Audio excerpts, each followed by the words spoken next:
जैसे कि आप सभी जानते हैं, सच की हमेशा जीत होती है और हमारी एक छोटी सी प्रयास आप तक बड़ी खबर पहुंचाती है। तो स्वागत करते हैं आप सभी का STS न्यूज़ चैनल पर। आगे बढ़ने से पहले आप इस वीडियो को लाइक और चैनल को सब्सक्राइब जरूर कर ले और साथ में बेल आइकन भी प्रेस कर ले। चलिए बढ़ते हैं खबरों की ओर। और आप किस राज शहर से न्यूज को देख रहे हैं, कमेंट में जरूर लिखिए। महाराष्ट्र के बाद लाउड स्पीकर विवाद अब कर्नाटक में भी पहुंच गया है। जी हां, आपको बता दें कि एक बार फिर से कर्नाटक के हिंदूवादी महाराष्ट्र संगठन ने श्री राम सेना के ऐलान के बाद सोमवार की सुबह 5 बजे से ही लाउड स्पीकर पर हनुमान चालीसा किया। श्री राम सेना के कार्यकर्ताओं ने हुबली और मैसूर के हनुमान मंदिरों में लाउड स्पीकर पर भजन गाए और हनुमान चालीसा का पाठ भी किया। वहीं इस बीच कर्नाटक के मुख्यमंत्री बसवराज बोम्मई ने पूरे राज्य में लाउड स्पीकर पर सख्ती जताई। उन्होंने कहा कि पूरे राज्य में सुप्रीम कोर्ट के दिशा निर्देशों को पालन को अनिवार्य रूप से लागू करते हुए लाउड स्पीकर बजाना होगा। दक्षिणी दिल्ली के शाहीन बाग समेत कुछ इलाकों में नगर निगम के अतिक्रमण विरोधी अभियान के खिलाफ याचिका सुनने से सुप्रीम कोर्ट ने मना कर दिया है। कोर्ट ने कहा है कि जहांगीरपुरी मामले में दखल दिया गया है क्योंकि वहां परिस्थितियां अलग थी। हमने उदारता दिखाई, इसका मतलब यह नहीं कि हम हर किसी को सुनते रहें। और आपको बता दें कि 2 जजों की बेंच ने इस बात पर एतराज जताया कि अतिक्रमण विरोधी अभियान को CPM ने चुनौती दी है। पहले पंजाब के पटियाला में खालिस्तान समर्थकों और शिवसेना कार्यकर्ताओं के बीच झड़प, फिर हरियाणा के करनाल में खालिस्तान समर्थक बब्बर खालसा से जुड़े आतंकियों का पकड़ा जाना और उसके बाद हिमाचल प्रदेश विधानसभा के दरवाजे पर खालिस्तान का झंडा फहराना। बीते 2 हफ्तों में देश में 3 घटनाओं ने खालिस्तान को चर्चा में ला दिया है। अब हिमाचल विधानसभा के दरवाजे पर खालिस्तानी झंडा फहराने का आरोप जिस संगठन पर लगा है उसका नाम है सिख फॉर जस्टिस यानी SFJ। इस संगठन पर 2019 में केंद्र सरकार ने प्रतिबंध लगा दिया था। यह संगठन भारत विरोधी गतिविधियों में शामिल रहता है। प्रवर्तन निदेशालय ने 6 मई को झारखंड की राजधानी रांची समेत पूरे देश में कई जगहों पर तोड़फोड़ छापेमारी की थी। और आपको बता दें कि इस छापेमारी में रांची में IAS पूजा सिंघल के करीबियों के ठिकानों से 19 करोड़ रुपए से ज्यादा सिर्फ कैश बरामद हुआ था, जिसके बाद हड़कंप मच गया था।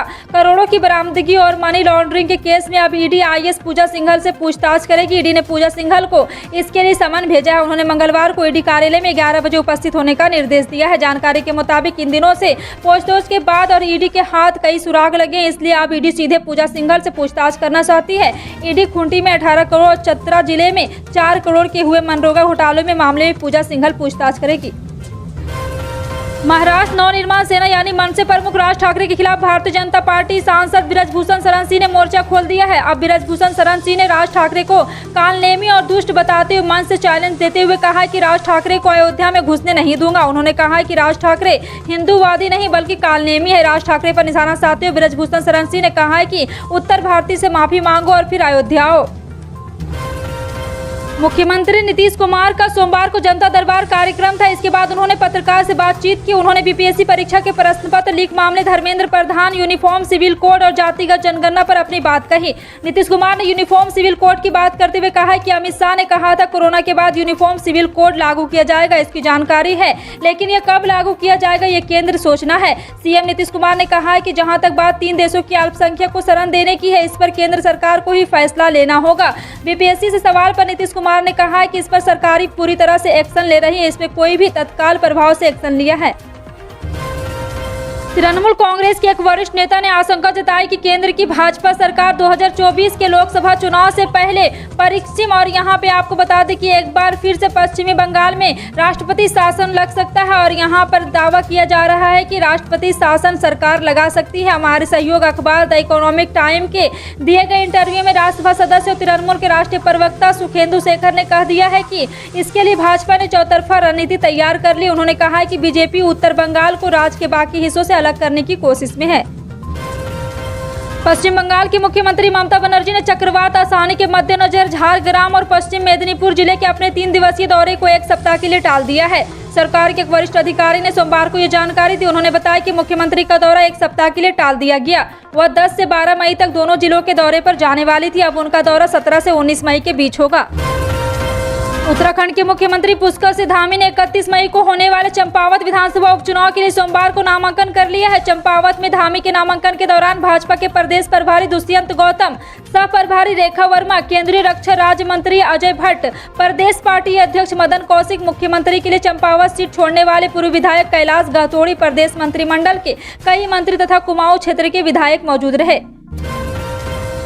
मुख्यमंत्री भूपेश बघेल की पहल पर छत्तीसगढ़ के सभी नगरीय क्षेत्र में कृष्ण कुंज विकसित कुंज विल भी, और यहां पर आपको बता दें कि कृष्ण कुंज में पीपल, नीम, कदम जैसे सांस्कृतिक महत्व के जीवन उपयोगी वृक्षा का रोपण किया जाएगा। मुख्यमंत्री ने सभी कलेक्टर को कृष्ण कुंज विकसित करने के लिए वन विभाग को न्यूनतम 1 एकड़ भूमि का आवंटन करने का निर्देश दिया है।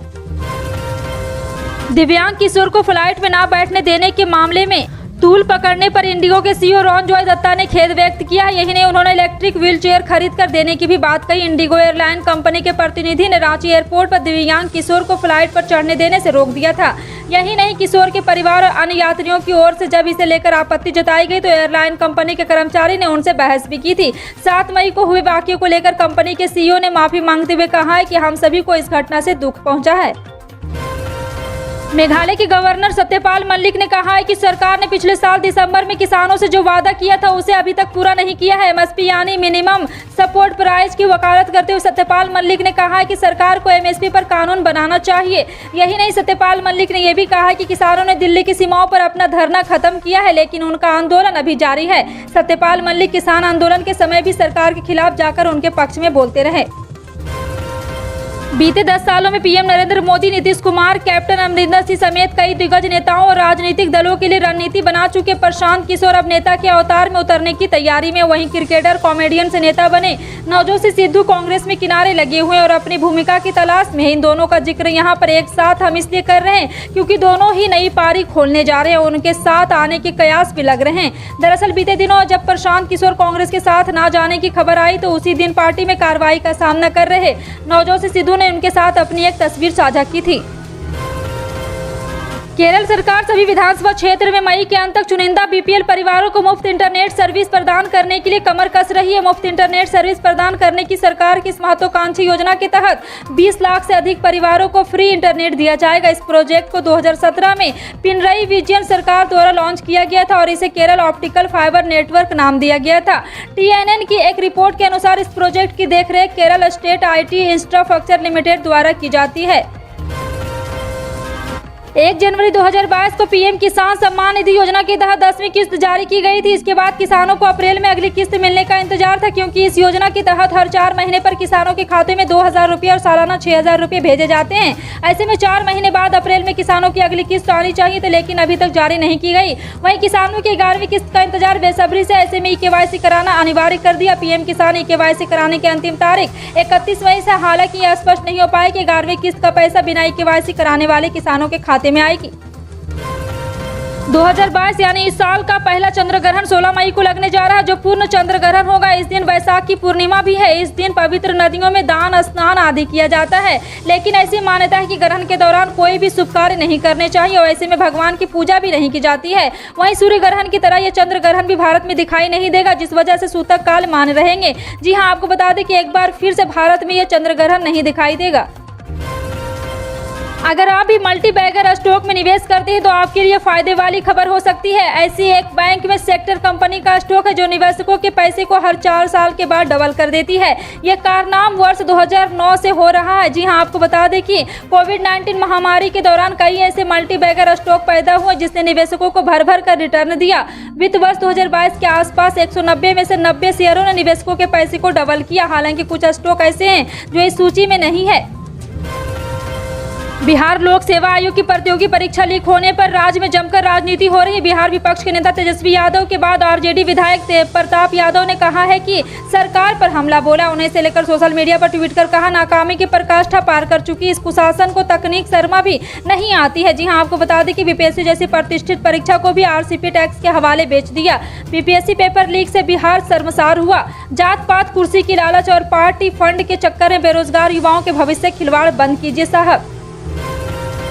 प्रदेश की गहलोत सरकार ने 5 मई को प्रदेश सरकार की ओर से प्रदेश के रजिस्टर्ड मदरसों को बड़ी राहत देते हुए 25,674 परीक्षार्थी की 5वीं बोर्ड के परीक्षार्थियों का परीक्षा शुल्क माफ करने का फैसला लिया था। इस फैसले के चलते रजिस्टर्ड मदरसों में पढ़ने वाले 25,674 परीक्षार्थी की 10,26,960 रुपये वापस करने का फैसला लिया गया। प्रदेश के उर्दू शिक्षक संघ की मांग पर राजस्थान के शिक्षा मंत्री BD कल्ला के निर्देश पर यह फैसला लिया गया था, लेकिन गहलोत सरकार द्वारा लिए गए इस फैसले का अब विरोध शुरू हो गया है। बीजेपी ने गहलोत सरकार द्वारा लिए गए इस फैसले पर जमकर हमला बोलते हुए प्रदेश सरकार को कटघरे में खड़ा कर दिया। दिल्ली में तापमान एक बार फिर बढ़ने जा रहा है। जी हां, आपको बता दें कि एक बार फिर से गर्मी के थपेड़े पड़ने वाले। सोमवार को बताया है कि इस सप्ताह दिल्ली और आसपास के इलाकों में 3 दिनों तक लू चलने की संभावना है। हालांकि मई के महीने में अप्रैल जैसी स्थिति उत्पन्न नहीं हो सकती। राहत देने वाली बात यह है कि पश्चिमी विक्षोभ की वजह से 13 मई के बाद गर्मी से थोड़ी निजात मिल सकती है। भारतीय मौसम विभाग के वरिष्ठ वैज्ञानिक RK जैनामणि ने समाचार एजेंसी NI से बात करते हुए कहा, 9 मई तक दिल्ली का तापमान पिछले 7 दिनों से 40 से 42 डिग्री सेल्सियस के भीतर बना हुआ है। वाहन में पेट्रोल या डीजल भरवाने जा रहे हैं तो रेट को लेकर परेशान ना हो, क्योंकि आज भी पेट्रोल और डीजल के रेट में कोई तब्दीली नहीं आई है। 22 मार्च से अब तक पेट्रोल डीजल का दाम 10 रुपये अधिक बढ़ने से महंगाई से भी परेशान है। फुटकर में पेट्रोल डीजल का रेट 22 मार्च से बढ़ना शुरू हुआ था। हालांकि इन दिनों रेट में स्थिरता बनी हुई है। हालांकि ये नहीं कहा जा सकता है पेट्रोल डीजल के रेट में बढ़ोतरी नहीं होगी, अभी रेट बढ़ सकते हैं। फिलहाल आपका इन सभी खबरों पर क्या कहना है, कमेंट सेक्शन में टाइप करके जरूर बताएं। पल पल की अपडेट जानने के लिए जुड़े रहें आप अपने NTS न्यूज चैनल से। मिलते हैं अगली बड़ी खबर में, तब तक के लिए जय हिंद।